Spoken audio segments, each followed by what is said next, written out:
اللہ اکبر اللہ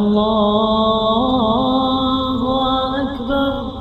بسم اللہ الرحمن الرحیم۔ السلام علیکم، پکیزہ ٹی وی میں خوش آمدید۔ تو میرے دوستو، آج آپ کے لیے بہت ہی منفرد واقعہ لے کر حاضر ہوا ہوں۔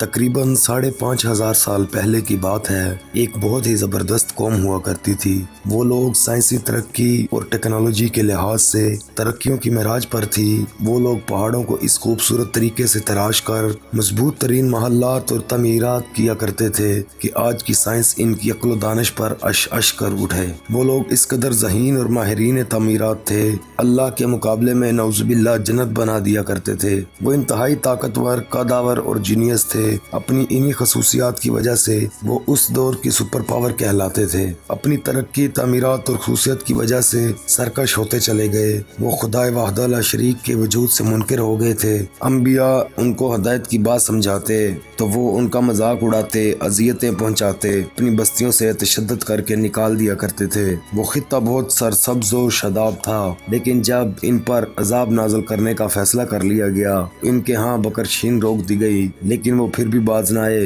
ان کے ہاں بارشوں اور بادلوں نے اپنے رب کے حکم سے بالکل رخ پھیر لیا، جس کی وجہ سے وہاں قحط سالی والی صورتحال پیدا ہو چلی تھی۔ پھر ایک روز انتہائی عجیب و غریب واقعہ رونما ہوا۔ انہوں نے ایک روز آسمان پر اٹھنے والے ایک دھوئیں کے بادل کو دیکھا جو تیزی سے ان کی طرف بڑھ رہا تھا۔ اس بادل کو دیکھ کر وہ بہت خوش ہوئے اور سمجھے کہ ان کی قحط سالی ختم ہو گئی ہے۔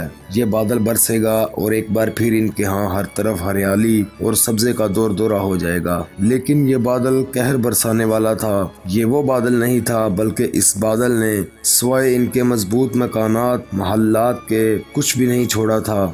قرآن پاک میں اس واقعہ کا ذکر کچھ اس طرح سے ملتا ہے: پھر جب انہوں نے اسے دیکھا کہ وہ ایک ابر ہے جو ان کے میدانوں کی طرف بڑا چلا آ رہا ہے، کہنے لگے یہ تو ابر ہے جو ہم پر برسے گا، نہیں بلکہ یہ وہی ہے جسے تم جلدی چاہتے تھے، یعنی آندھی جس میں دردناک عذاب ہے۔ وہ اپنے رب کے حکم سے ہر ایک چیز کو برباد کر دے گی۔ بس وہ صبح کو ایسے ہو گئے کہ سوائے ان کے گھروں کے کچھ نظر نہ آتا تھا۔ ہم اسی طرح مجرم لوگوں کو سزا دیا کرتے ہیں۔ سورہ احقاف۔ وہ ایک ایسی تند و تیز اور تابکاری اثرات والی ہوا تھی جس نے ہزاروں سال گزرنے کے بعد بھی اس خطہ زمین کو آباد نہیں ہونے دیا تھا۔ وہاں پر کسی نباتات اور ہریالی کو نہ چھوڑا تھا اور نہ ہی کسی کو سلامت رہنے دیا تھا۔ وہ ہوا جہاں جہاں سے گزرتی، انسانوں کے جسموں کا گوشت پگھل کر بھاپ میں تبدیل ہو جاتا۔ وہ ہوا ایسی بانجھ کر دینے والی تھی جیسے تابکاری کسی جگہ کی زمین کے اندر تک اثر کر کے اس کو بانجھ کر دیتی ہے، کسی چیز کو پیدا نہیں ہونے دیتی۔ اللہ تعالیٰ قرآن حکیم میں ارشاد فرماتا ہے: جب ہم نے ان پر بانجھ ہوا بھیجی، وہ جس چیز پر سے گزرتی اسے بوسیدہ ہڈیوں کی طرح کیے بغیر نہ چھوڑتی۔ اس تابکاری نما ہوا نے ان کے جسموں کو گوشت کے بغیر بوسیدہ ہڈیوں جیسا بنا دیا۔ سب کچھ مٹ گیا، نہ نخلستان رہے، نہ خوش نما باغات، نہ سبزہ، ہر طرف اڑتی ریت اور انسانی ڈھانچے رہ گئے۔ یہ پورا خطہ خالی ہو گیا۔ آج بھی یہاں دور دور تک صرف ریت اڑتی نظر آتی ہے۔ آج کے زمانے میں اس خطے کو ربا خالی کے نام سے ہی پکارا جاتا ہے۔ 4,000 سال گزر گئے۔ ایک روز اسی علاقہ سے دنیا کے بہترین انسانوں کا ایک لشکر گزرا جس کی قیادت کائنات کے سب سے بہترین انسان کر رہے تھے۔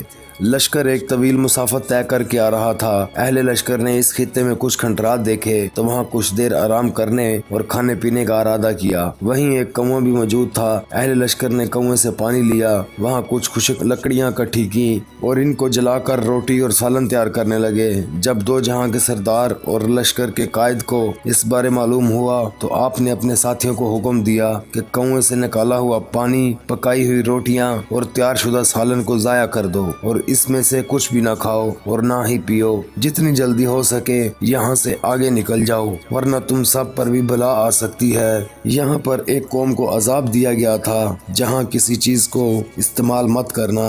یہ کھانا جو ایک بڑے لشکر کے لیے تیار کیا گیا تھا بہت بڑی مقدار میں تھا، لیکن آپ کے حکم پر سارے کا سارا ضائع کر دیا گیا۔ یہ آپ کا علم جو اللہ تعالیٰ نے عطا کیا تھا کہ آپ نے اس جگہ پر نظر نہ آنے والی وبا یا بلا کا پتہ لگا لیا تھا جو انسانوں کے لیے مہلک تھی۔ قرآن پاک میں اس ہوا کے لیے لفظ ریح العقیم استعمال کیا گیا ہے۔ ریح کا مطلب ہوا اور عقیم بانجھ عورت یا مرد یا زمین کو کہا جاتا ہے۔ علماء کرام اس لفظ بانجھ ہوا کے معنی عرصہ دراز تک تلاش کرتے رہے لیکن ایسی بانجھ ہوا کے بارے میں نہ جان سکے جو اتنی ہلاکت خیز تھی کہ جسم سے گوشت پگھلا کر ہڈیوں کو بوسیدہ کر دے اور اسی جگہ پر موجود ہر چیز کو ایسا بانجھ کر دے کہ وہاں ہزاروں سال بعد بھی کوئی چیز کچھ نہ پیدا کر سکے۔ موجودہ دور میں جب ایٹمی تجربات اور ان کی تابکاری کے بارے جاننے کے بعد خیال اسی طرف جاتا ہے اور قرآن پاک کی ان آیات کے مفہوم واضح ہونے لگے۔ ایک ایسا بادل جو نہایت برق رفتاری سے بڑھتا ہے اور پھر آنن فانن تباہی مچا دیتا ہے، کسی کو سنبھلنے کا موقع ہی نہیں دیتا، پھر اس کے بعد ایک ایسی بانجھ ہوا جو سب کچھ ختم کر کے ہزاروں سال تک وہاں کچھ پیدا نہیں ہونے دیتی۔ اللہ پاک ہم سب کو ہدایت عطا فرمائے اور اپنے حبیب کے صدقے کسی بھی ایسی پکڑ سے محفوظ رکھے، آمین ثم آمین یا رب العالمین۔ میرے پیارے بھائیو، اگر ویڈیو اچھی لگی ہو تو پلیز شیئر کر دیجیے گا، لائک کر دیجیے گا اور چینل سبسکرائب کر دیجیے گا۔ شکریہ۔